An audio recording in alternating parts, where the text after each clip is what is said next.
Al profeta Isaías, hemos notado que él es uno de los príncipes de los profetas. Este profeta, pues ante todo fue una persona muy capacitada, estaba cerca de las cortes de los reyes, muy estudiado, familiar posiblemente de uno de los reyes, y Dios lo escogió para hablar de situaciones presentes de ese momento y futuros de la vida a la cual nosotros estamos acá. Los que hemos leído esta palabra, hemos encontrado por lo tanto que este profeta, Dios lo colocó a hablar sobre juicios. Y no es grato cuando alguien le habla de que Dios va a hacer un juicio. Dios lo colocó para hablar juicios contra reyes, contra príncipes, contra profetas, contra naciones. Y todo esto, pues uno queda sorprendido en la forma como se iba llevando a cabo las situaciones. Una de las características que tiene el profeta y que tenemos que tener nosotros, cada uno de nosotros, es saber cómo Dios tiene el control del tiempo, el control de las personas. Si usted tal vez se cree que puede hacer algo que Dios no va a ver, está equivocado, Dios lo sabe. Ahora, que Dios es paciente y le deje de pronto 5 años, 10 años sin que Él actúe es otra cosa. Pero el Señor está dispuesto para tratar con su vida, tratar situaciones que cada uno de ustedes necesitan. Ok, dentro de esto estamos viendo los tiempos que está el profeta Isaías hablando ahora. Situaciones de dolor, situaciones donde circunstancias de los vientos, de los huracanes, traen dolor, traen miseria, traen temor a las naciones aún poderosas. Y pues todavía existe esto de esperar en Dios, confiar en Él, estar pendientes de lo que Dios hace. Así que, amados hermanos, cuando usted leyó, usted pudo encontrar que Dios hizo juicio contra Judá, su pueblo, Jerusalén, la ciudad santa. Contra Israel hizo juicio, contra Sión. Pero también dentro de los juicios había palabras de promesa o palabras, digamos, de victoria, especialmente para su pueblo fiel. Ustedes pueden notar que él habló también aquí sobre ciertas naciones en el mundo, porque Dios tiene control sobre todo. Así que, amados hermanos, yo quiero meterme en el capítulo 25 del profeta Isaías, porque este es el cántico, un cántico especial en medio del dolor y de las tragedias, en medio de las situaciones adversas que puedan existir. Y es que nosotros, a pesar de que podamos percibir dificultades actuales en su situación de vida, podemos mirar en perspectiva que Dios puede hacer un milagro, un accionar, algo maravilloso en su vida y es restaurado. Este es un cántico. Su nombre lo indica aquí en Isaías 25, cántico de alabanza por el favor de Jehová. Pero cuando yo miraba allí el manual o el compendio manual de la iglesia del Nazareno, habla que es un cántico de los redimidos. ¿Quiénes son los redimidos? Nosotros. Usted y yo hemos sido redimidos por la sangre de Jesucristo, por su obra expiatoria en la cruz del Calvario. Y nosotros que estamos en este mismo mundo como los demás, aunque posiblemente tengamos algunos momentos de dolor, estamos con una esperanza de un futuro mejor. Amén, hermanos. Y el futuro mejor está ahí para los siglos posteriores o los años posteriores a nosotros. Mas ahora la mano de Dios, la manifestación de Dios está con nosotros. Amén, hermanos. Porque si Dios con nosotros, dice la palabra que ¿quién contra nosotros? Repítalo. Si Dios con nosotros, ¿quién contra nosotros? Gloria a Dios. Estamos viendo entonces situaciones de adversidad. Ahora está moviéndose ahora la tempestad María, ¿cierto? Antes era la tempestad Irma, antes era Katrina, antes era tal otro. Y eso no ha sucedido solamente en este lugar. China también ha estado inundada, hay dificultades, y estamos viendo rumores y guerras y rumores de guerra. Estamos en tiempos finales, hermanos. Póngale atención a Mateo capítulo 24, porque Jesús dijo, todo lo escribió Jesús y los profetas lo están diciendo. Entonces, amados hermanos, que no lo tome a usted en sorpresa situaciones de la vida, porque sucederán cosas que quedan sorprendidas. La luna entonces se convertirá en sangre, el sol se oscurecerá y otras cosas sucederán, porque Dios está dándole término a la vida humana, especialmente al hombre, a la mujer soberbia, de arrogancia, de prepotencia, sea un rey, sea un presidente, sea el que sea, y Dios los va a frenar. Ahora, en ese es el tiempo, amados hermanos, que estamos notando que los grandes hombres del mundo son visibles para todos. ¿Quién no oye cuando habla Putin? Y este hombre pues tiene poder económico, parece que también tiene poder religioso. Cuando hablamos aquí del presidente de los Estados Unidos, ¿cómo lo ve a usted? Es un hombre poderoso económico, es un poderoso político y es un poderoso, podríamos decir, religioso. Y finalmente el anticristo se va a levantar con todos los poderes para tomar control del mundo. Y la gente, así como corrieron para ver al Papa aquí, y algunos irán tras el anticristo y lo buscarán para pedir ayuda y consuelo y apoyo, y lo adorarán. Terrible, ¿cierto?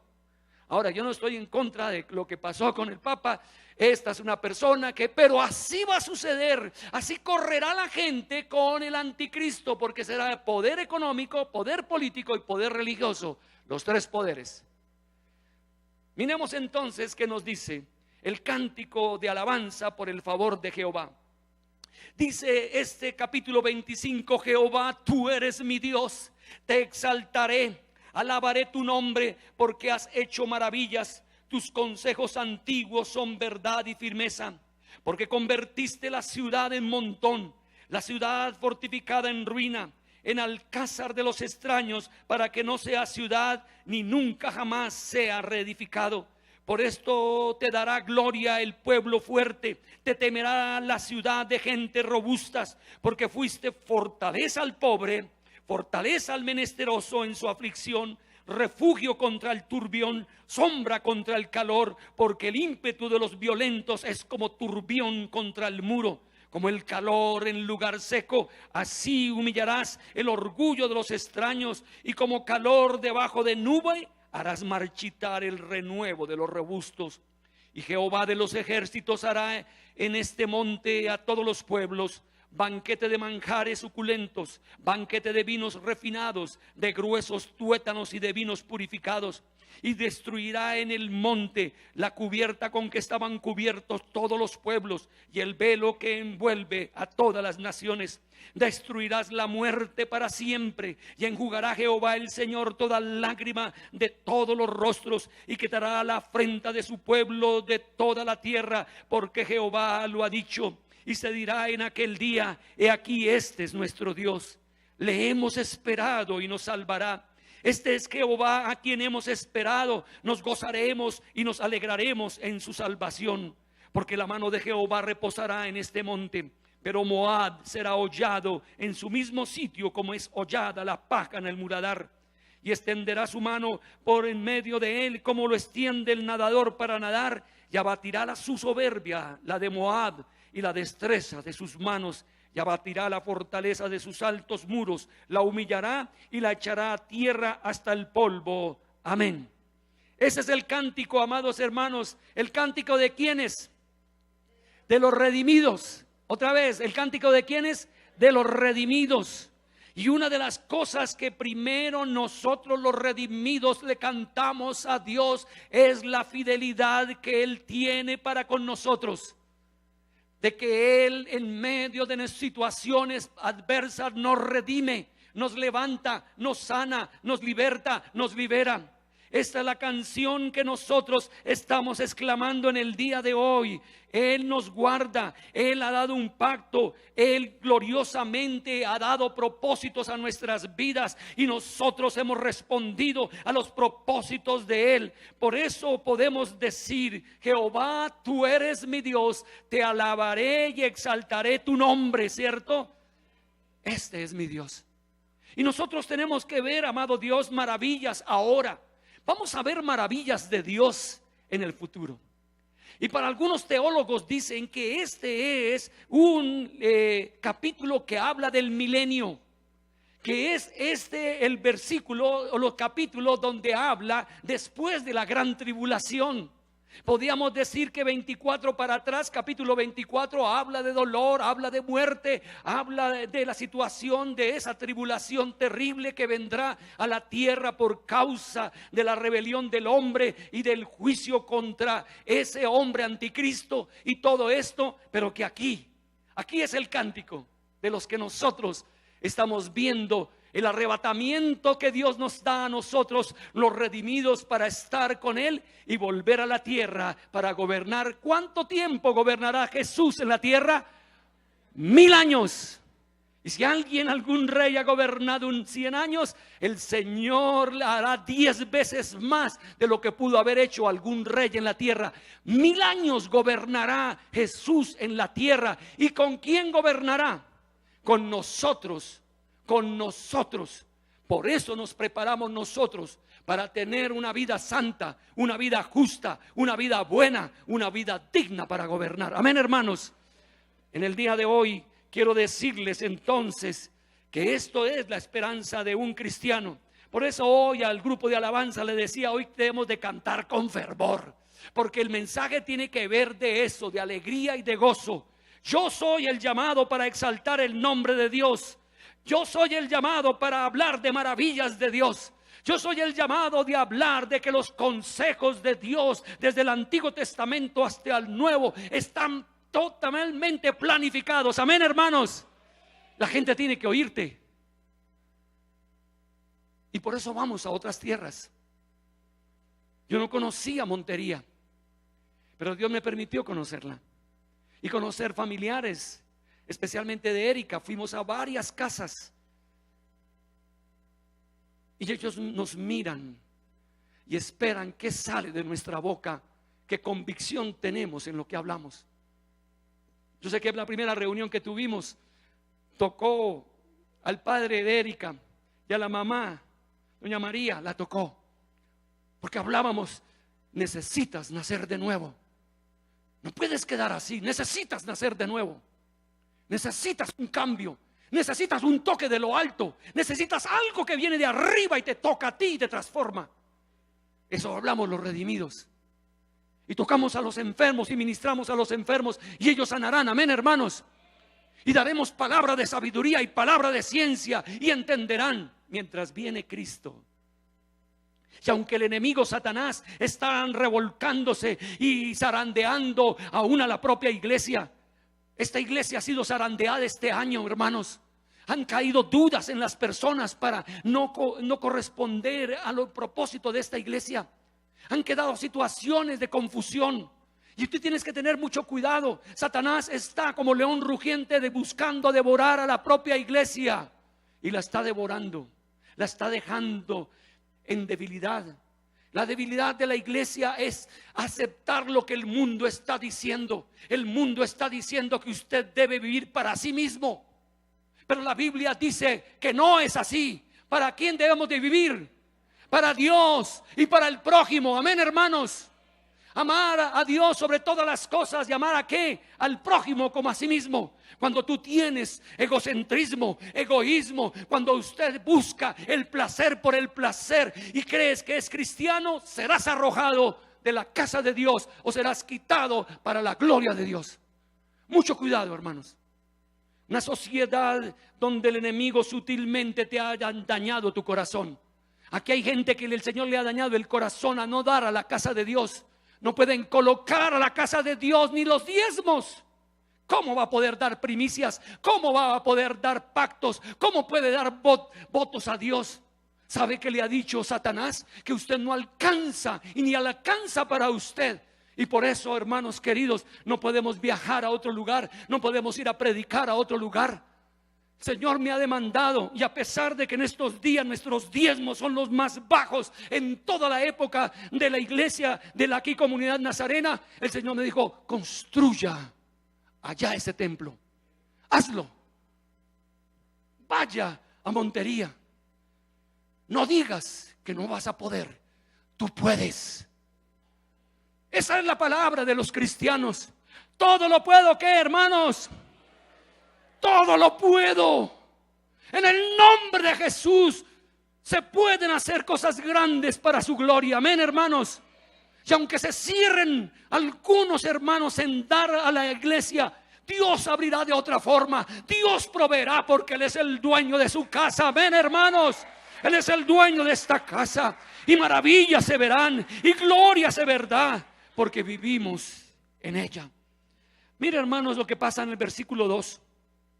El versículo 2, aunque en esta versión de Reina Valera nos habla de una ciudad,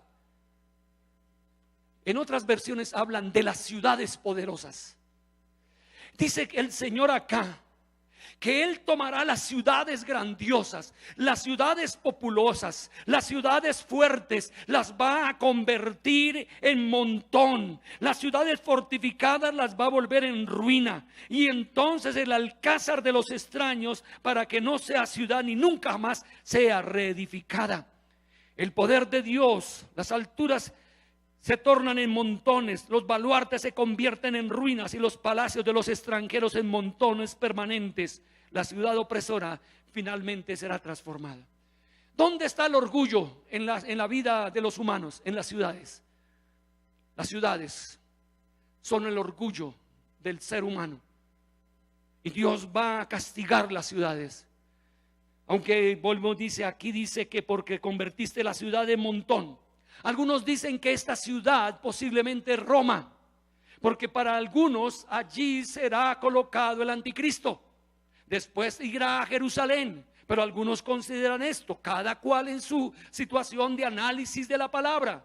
Pero yo mejor me agarro a la versión donde habla de las ciudades serán montones de ruinas, donde el orgullo, la arrogancia. Pero Miami es una ciudad muy hermosa, muy espléndida. Yo he estado allá, muy hermosa, muy bella, pero muy sensual, muy corrupta, muy llena para el placer del hombre y nada para Dios. Y por eso Dios quería tocarla. Pero sé que hubo hombres allá mismo en Miami que rogaron, imploraron y pidieron en lamentos que Dios frenara a esos violentos vientos. Pero ¿qué ha sido Puerto Rico y San Juan?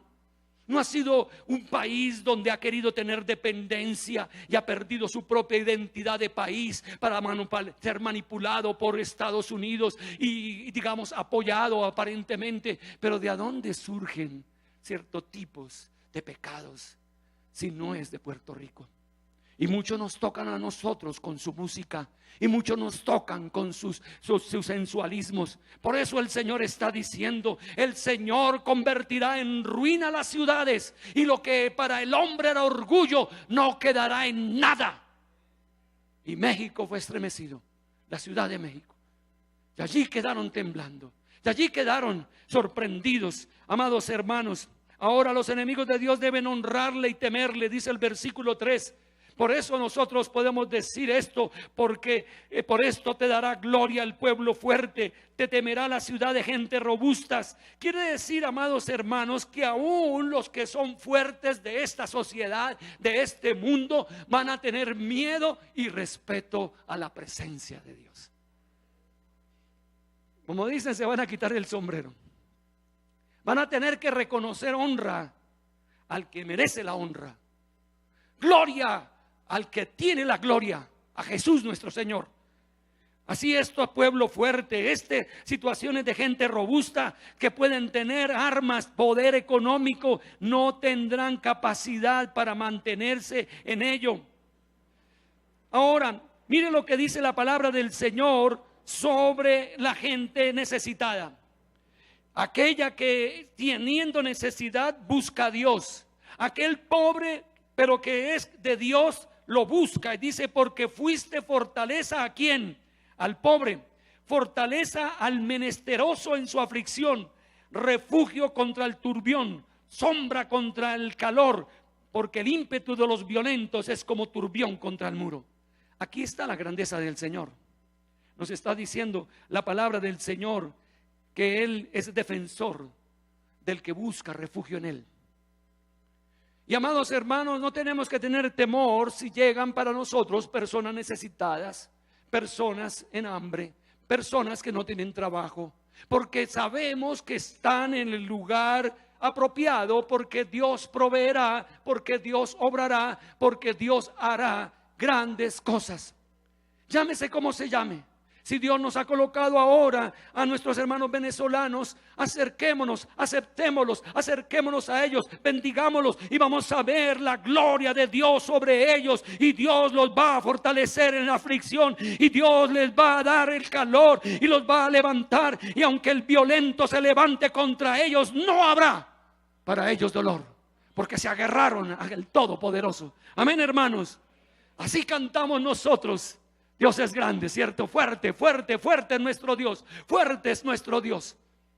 Las veces que ha venido momentos de dificultad a mi vida, he entendido de parte de Dios cantar a Él. Pero no cantar con aflicción, sino cantar en victoria. Y por eso damos gracias a Dios por nuestra madre, porque nos enseñó a todos cantar en el Conservatorio Nacional de Música. Y todos nosotros tuvimos algún instrumento para tocar, y entonces supimos cómo subir una octava, la otra octava, en fin, sí, cantar y saber el solfeo un poco, todo esto. Pero cuando llegan los momentos de dificultad, el cristiano no se arruga, el cristiano no se empequeñece, el cristiano no se apoca. El cristiano entra en esperanza y en declaración ante Dios. Dios es grande, Dios es fuerte, Dios lo puede, Dios lo restaura, Dios lo sana. ¡Aleluya! Gloria a Dios, gloria al Señor. Que su negocio comenzó a echar para atrás. Es el momento de usted vindicar el nombre de Dios. No de deprimirse, vindicar el nombre, levantar su nombre, alabar su nombre, y Él obrará conforme a sus riquezas en gloria. Ese es entonces uno de los primeros alabanzas. Pero aquí viene otra alabanza. A partir del versículo 6 hasta el versículo 8, aquí hay una alabanza, porque el profeta percibe algo grandioso con nuestro Señor Jesucristo. Él está percibiendo con el Mesías algo maravilloso. Y Jehová de los ejércitos hará en este monte a todos los pueblos. ¿Qué hará Él? Banquete de manjares suculentos, banquete de vinos refinados, de gruesos tuétanos, de vinos purificados. Esto está en la perspectiva del milenio. Esto está en la perspectiva del que gobierna realmente el universo, que es el Hijo de Dios. Él sentará a la mesa a usted y a mí, y va a hacer que aún los ángeles nos sirvan en un banquete suculento. Y comeremos. Aquí nos habla la palabra que habrá comidas ricas, agradables, y nuestro gozo será espiritual como también material. Esto es un símbolo apocalíptico. Pero me gustaría que nos quedáramos en esta parte, porque yo espero ese momento para estar en ese banquete. Hay momentos ricos para uno en la vida, ¿cierto? En una boda,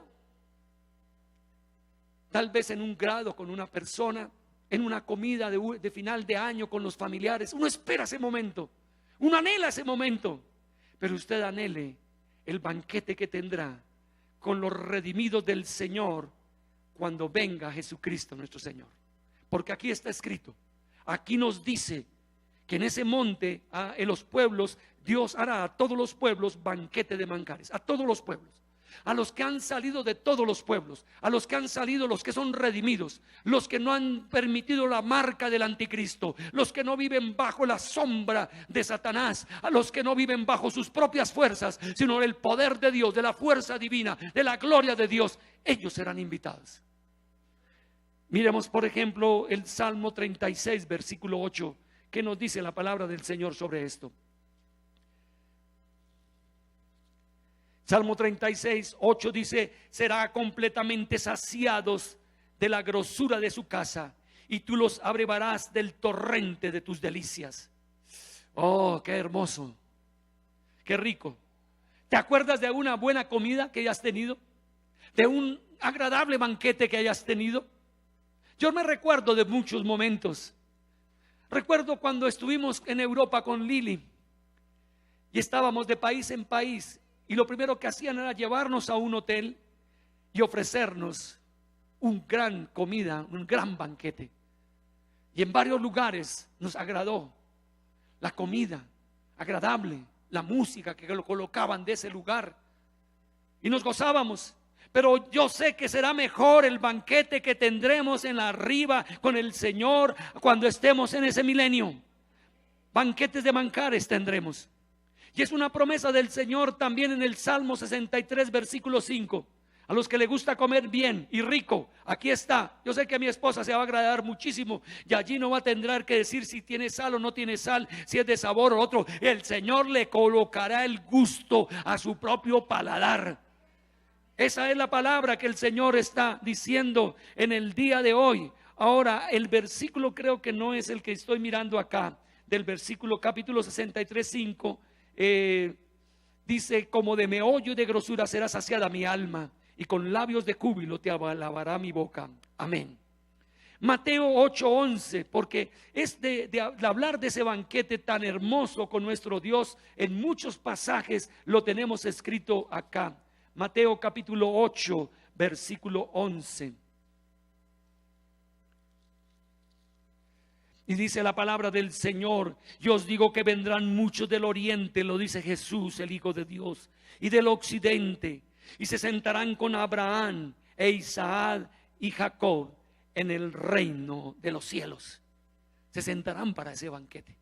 Allí vamos a ver a Abraham, allí vamos a ver a Isaac, allí vamos a ver entonces a David, a otros más. Vamos a ver en su carácter, en su forma de ser. Gloria al Señor. Bien, el futuro de Dios para los fieles traerá entonces varias libertades. Una libertad que tendrá el futuro glorioso de Dios es libertad del hambre y de la sed.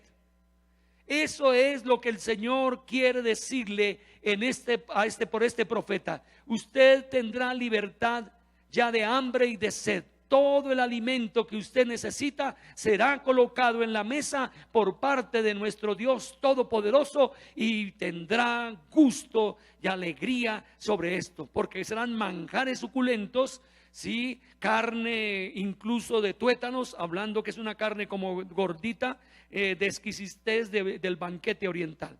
Ahora, otro punto que tiene que ver en ese momento es libertad de la ignorancia. Y aquí podemos decir que el versículo 7 nos dice: y destruirá en este monte la cubierta con que estaban cubiertos todos los pueblos, y el velo que envuelve a todas las naciones. El velo que ahora ciega los ojos de los hombres a las verdaderas percepciones o a la captación intuitiva de la verdad será quitado. Hay algo que no deja ver las personas, y a veces uno lo ve con sus familiares. ¿Cómo no pueden aceptar a Cristo? ¿Cómo no pueden aceptar las promesas de la palabra? ¿Cómo no pueden entender que hay que nacer de nuevo para tener una vida en victoria? Pero esos son velos que ya no habrán en ese tiempo. No habrán velos. Una de las luchas de pastor que uno tiene con las ovejas es que le crean al poder de Dios, que puedan confiar en Él, que puedan ver milagros de Él, que puedan entender que Dios los quiere utilizar a pesar de que todavía no son tan capaces, a pesar de que todavía no son tan perfectos. A veces ese velo les queda y se vuelven entonces personas sin producir, sin moverse por esos velos, pero ya en ese momento la ignorancia será quitada y el Señor actuará. En 2 Corintios capítulo 3 versículo 15 nos habla que esos velos serán quitados de parte de nuestro Dios. 2 Corintios capítulo 3 versículo 15, que dice: y aún hasta el día de hoy, cuando se lee a Moisés, el velo está puesto sobre el corazón de ellos, pero cuando se conviertan al Señor, el velo se quitará, dice la palabra. ¿Sí? Porque el Señor es el Espíritu, y donde está el Espíritu del Señor, allí hay libertad. A usted en algún momento se le quitó el velo, amén, hermanos. Usted era una persona religiosa, posiblemente. Usted posiblemente era una persona idólatra.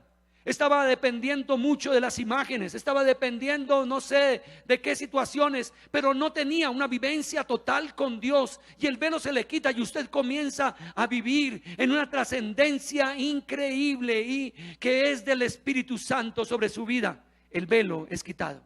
Ahora, otra cosa que es quitada cuando venga ese momento es la libertad de la muerte y del dolor.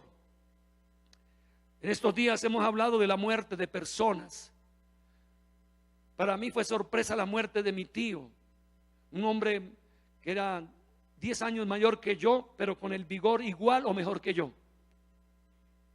Un cristiano que a veces con sus defectos tenía, pero que al mismo tiempo Dios lo tenía ahí como testimonio. Era más alto que yo, más fuerte. Él me enseñó a correr, a hacer deporte en el básquetbol, en fin, y muchas otras cosas. Fue compañero de estudio mientras yo entraba a bachillerato. Él salía de bachillerato grado 11. Y bueno, era una persona que, aunque me dejó los últimos años no tener tanta cercanía con él, era alguien especial. Pero un momento vino una situación en su cuerpo y en 2 días murió. El vigoroso, el fuerte. Ahora él murió con Dios, que es lo que a nosotros la transmitimos en Victoria, que la muerte para un cristiano no es derrota en ninguna forma. La muerte de un cristiano es victoriosa. Cuando hablamos de la profesora Marta, fue una mujer increíblemente manifestado el Espíritu Santo sobre ella. Ella ministraba a las rectoras. Ortiga tenía una foto con Cruzelena que estaba ahí, o con la otra rectora que tuvimos. También ella llegaba y oraba y ministraba, y había una manifestación de la presencia de Dios increíble. Como también les decía de Maribel, tenía unas situaciones espirituales que son novedosas, ¿sí? Y alguna cosa pasaba, se pasaba de esa agresividad a pacificación en el espíritu, en el colegio. Y entonces se llamaba siempre a Marta para que ministrara. Y cuando estaba Zuleima, que era la otra rectora, teniendo, digamos, emocionalmente no se encontraba, la llamaba para que orara por ella. Ellas dos hablé con ellas y decía: qué dolor perder a Marta, porque fue un aliciente siendo una profesora. Pero en Chile bendijo a su esposo, aun cuando estuvo Natalia, pero el Señor se la llevó. Incluso en el video antes de morir dijo: tranquilo, no se preocupen, yo estoy en las manos del Señor, todo bien, tranquilos. Gloria a Dios. Entonces, hermanos, la muerte y el dolor para los hijos de Dios será en forma victoriosa. Mire lo que yo hago cuando son creyentes, y es en 1 Corintios 15 versículos 54 y 55. Esto es lo que me gusta cuando un hermano cristiano muere. Yo llevo la Biblia, leo el 1 Corintios 15, que es largo, pero al mismo tiempo me gozo en algo que dice acá. Porque en el féretro hay un cuerpo corruptible, y es la de mi hermano o de mi hermana corruptible, que se va a pudrir o que tiene que quemarse. Y dice la palabra así: y cuando esto corruptible, este cuerpo, se haya vestido de incorrupción, y esto mortal se haya vestido de inmortalidad, entonces se cumplirá la palabra que está escrita: sorbida es la muerte en victoria. ¿Dónde está, oh muerte, tu aguijón? ¿Dónde, oh sepulcro, tu victoria? Porque el Señor resucitará a los muertos. En Cristo resucitarán primero, amén, hermanos. Se levantarán con cuerpos celestes, con cuerpos tocables, con cuerpos victoriosos. Aleluya. Ese es un tiempo que he tenido de bendición, de mi fortaleza física. porque fui allí, fui al otro lado, estuve aquí, estuve allá. Sí, me correspondió estar aquí trajinado y después irme, y a las 2 de la mañana nos llamaron que se murió Marta, pero teníamos que a las 5 de la mañana estar en el aeropuerto e ir allá al calor de Montería. Y bueno, en bendición pues dormí sin aire acondicionado, sin esto, y chorreaba agua y todo, por amor a mi esposa lo hice, y dije gloria a Dios, aquí está, y el Señor me dio vigor. Y bueno, aún no le contamos, estuvimos en el mar y nos metimos al mar. Fue rico, porque al fin y al cabo el Señor también hace descansar a su pueblo, ¿cierto?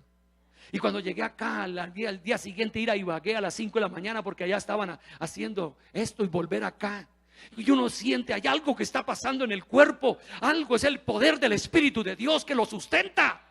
No importa los años, hermanos queridos, no importa esto. A mí que me venga una enfermedad, le digo adiós enfermedad, conmigo no cuente. ¿Sí? Que ha venido de pronto dolores de estómago, adiós, chao. Y si vienen pronto ahí una soltura, digo, taponado estás tú, fuera en el nombre del Señor. Gloria a Dios. Entonces, hermanos queridos, esos somos nosotros. Y esto que lo escribió el apóstol Pablo lo sacó del profeta Isaías capítulo 25 versículo 8. Dice: destruirá la muerte para siempre, y enjugará Jehová el Señor toda lágrima de los rostros, y quitará la afrenta de su pueblo en toda la tierra, porque Jehová lo ha dicho. Así que, hermanos queridos, el dolor, la muerte saldrán, y habrá libertad de la maldición. Aquí hay una situación interesante que estamos notando, que libertad de la maldición. Y en el versículo 8 que lo estamos leyendo: destruirá la muerte para siempre, y enjugará Jehová el Señor toda lágrima de todos los rostros, y quitará la afrenta de su pueblo de toda la tierra, porque Jehová lo ha dicho. El Eterno ha puesto fin a todos aquellos sufrimientos cuya causa última es el pecado. Desaparecerá la causa, ya no existen las consecuencias. Bendita esperanza, amén, hermanos. La afrenta ahora está anulada, el reproche del hombre desde el Edén está eliminado, porque Jehová lo ha dicho. ¿Qué ha dicho el Señor?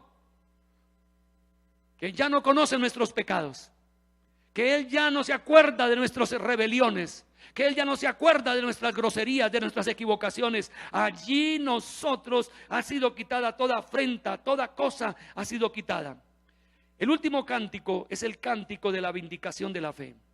Son los versículos 9 al 12. Tenemos 3 cánticos que hemos hablado, ¿cierto? Ese es el tercer cántico, el cántico de vindicación de la fe.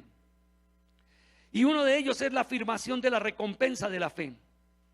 Este es el propósito del versículo 9: afirmación y recompensa de la fe. Y se dirá en aquel día: he aquí, este es nuestro Dios, le hemos esperado y nos salvará. Este es Jehová a quien hemos esperado, nos gozaremos y nos alegraremos en su salvación. ¿Sí?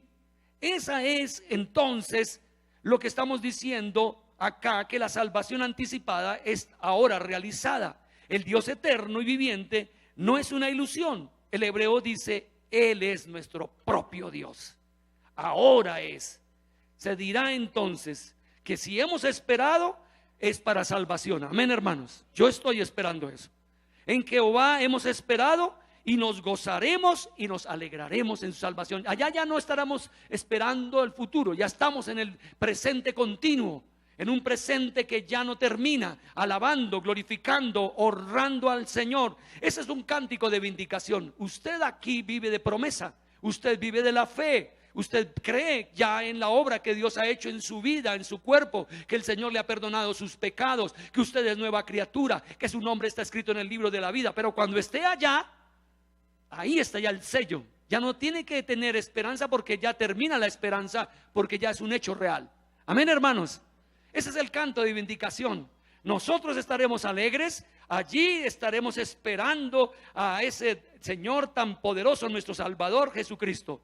Ahora el versículo 10 nos habla de humillación y abatimiento del orgullo. Porque dice el versículo: porque la mano de Jehová reposará en este monte, en otro monte, pero Moab será hollado en su mismo sitio como es hollada la paja en el muladar. ¿Quién es Moab?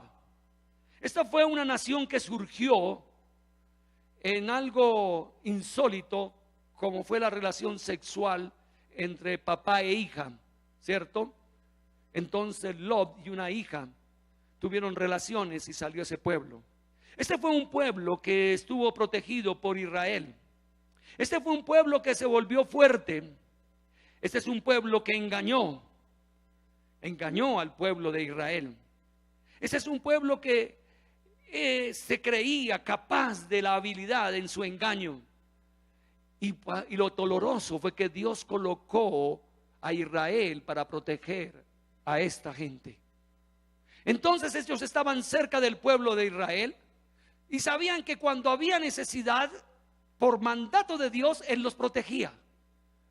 Los israelitas protegían a este pueblo, pero no un pueblo hábil, como lo dice acá, que aún eran hábiles como el nadador en el agua.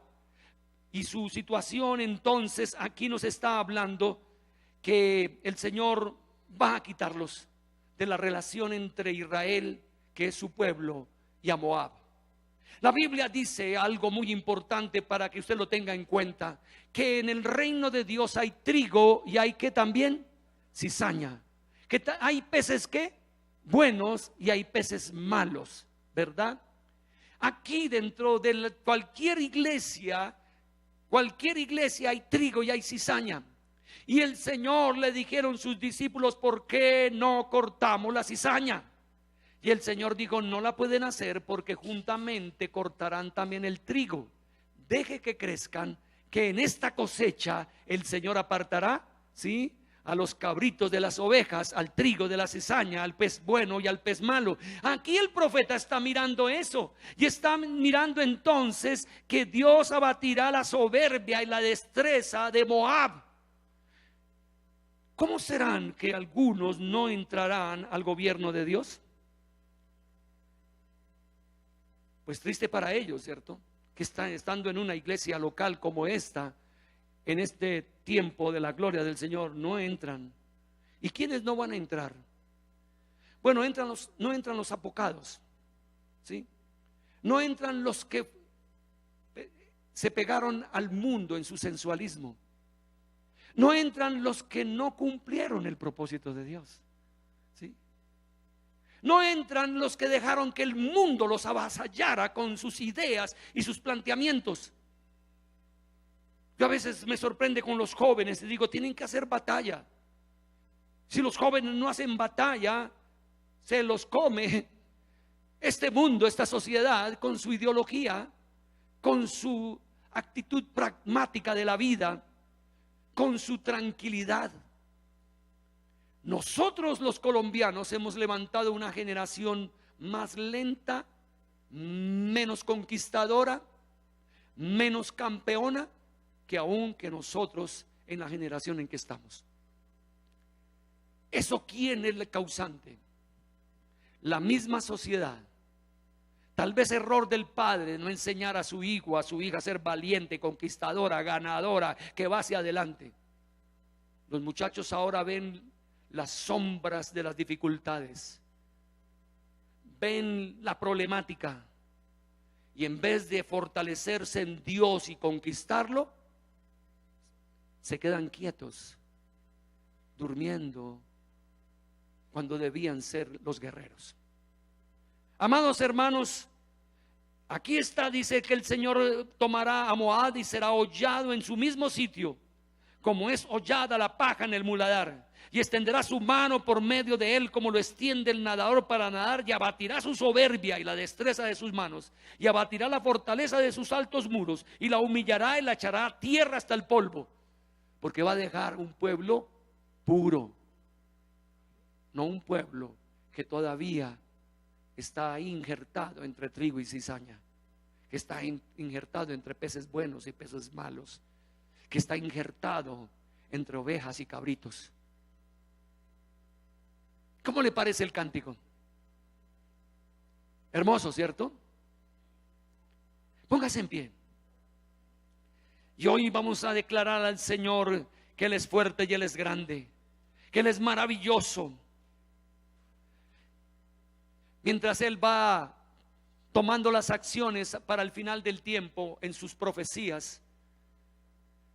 Amado hermano, la profecía sobre los tiempos futuros son para nosotros un reto para la conquista que tenemos.